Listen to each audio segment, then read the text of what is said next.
condição é crer e continuar crendo na mensagem. Você sabe qual é a mensagem? Você... Graças e paz, amados. O que eu estou fazendo aqui? Eu estou trabalhando, olha. Isso aqui é coco. Coco que eu estou descascando. E eu aprendi uma coisa. Nós não temos desculpa para não nos enchermos da palavra de Deus. Eu poderia agora dizer assim, não, eu estou trabalhando muito, tá vendo ali, ó, minha filha, né, minha esposa precisou sair, eu estou tomando conta da minha filha e estou descascando coco, porque de tarde eu vou sair para vender cuscuz. Mas Jesus, ele disse que nem só de pão viverá o homem, mas de toda a palavra que procede da boca de Deus.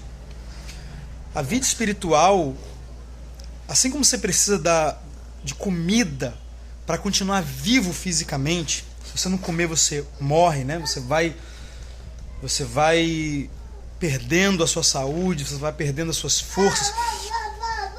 Eita, neném!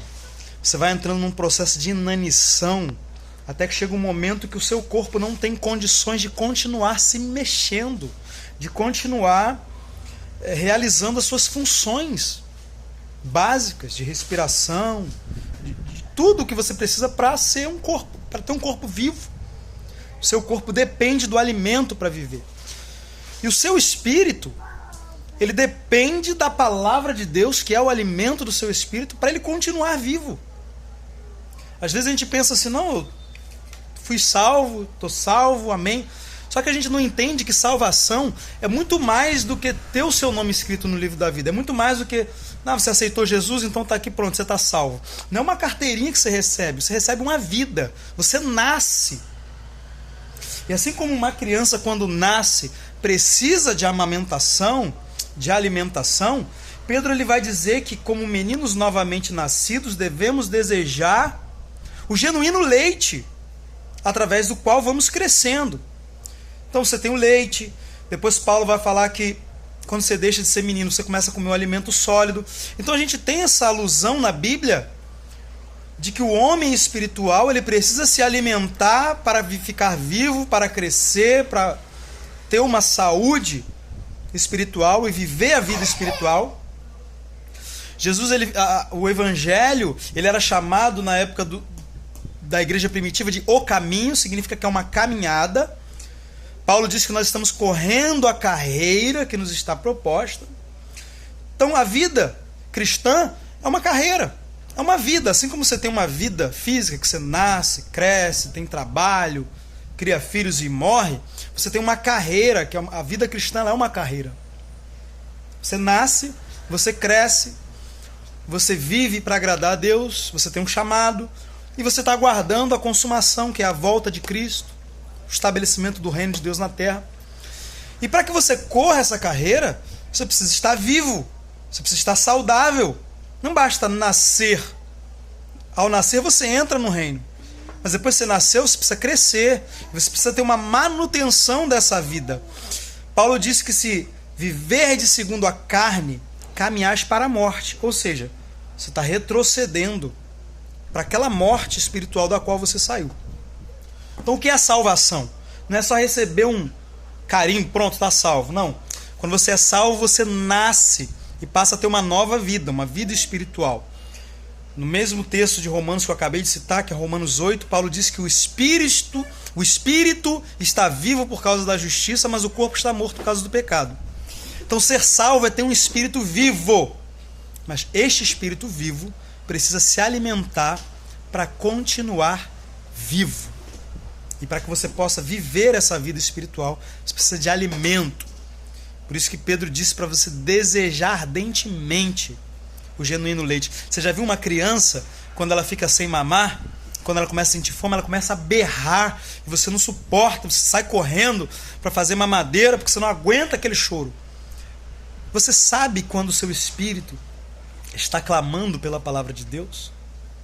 E aí talvez você não está se alimentando direito porque você não tem tempo, porque você trabalha muito, você cuida de casa.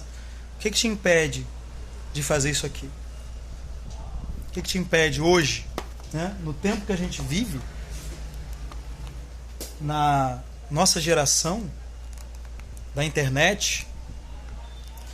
Lembra que José, você poderia, talvez me diz, José, ele previu, através do sonho de Faraó, que haveria tempo de fartura. E depois do tempo de fartura haveria tempo de escassez. O profeta, não sei se é Oséias, eu acho que é Oséias, que ele profetizou que Deus enviaria fome sobre a terra, mas não fome de pão, fome da palavra do Senhor. E viajariam de oceano a oceano buscando a palavra do Senhor, mas não achariam, porque a palavra do Senhor seria escassa. A gente sabe que no tempo da grande tribulação, Bíblias serão queimadas. Você não vai ter mais esse monte de mensagem que você tem hoje no YouTube e pode assistir.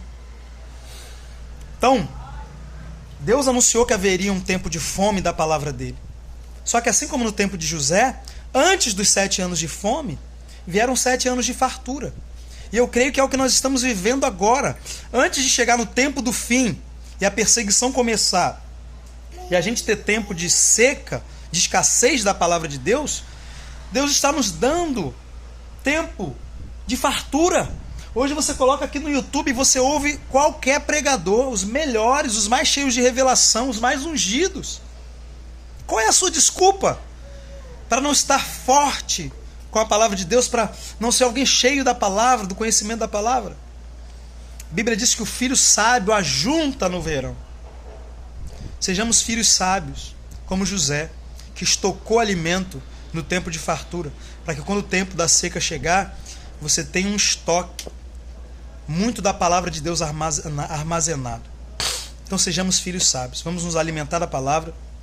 Se você é alguém muito ocupado, trabalha muito, é óbvio, você precisa tirar um tempo para sentar com a sua Bíblia, mas ao longo do dia, aproveite a oportunidade de estar ouvindo bons mestres, bons pastores, boas mensagens.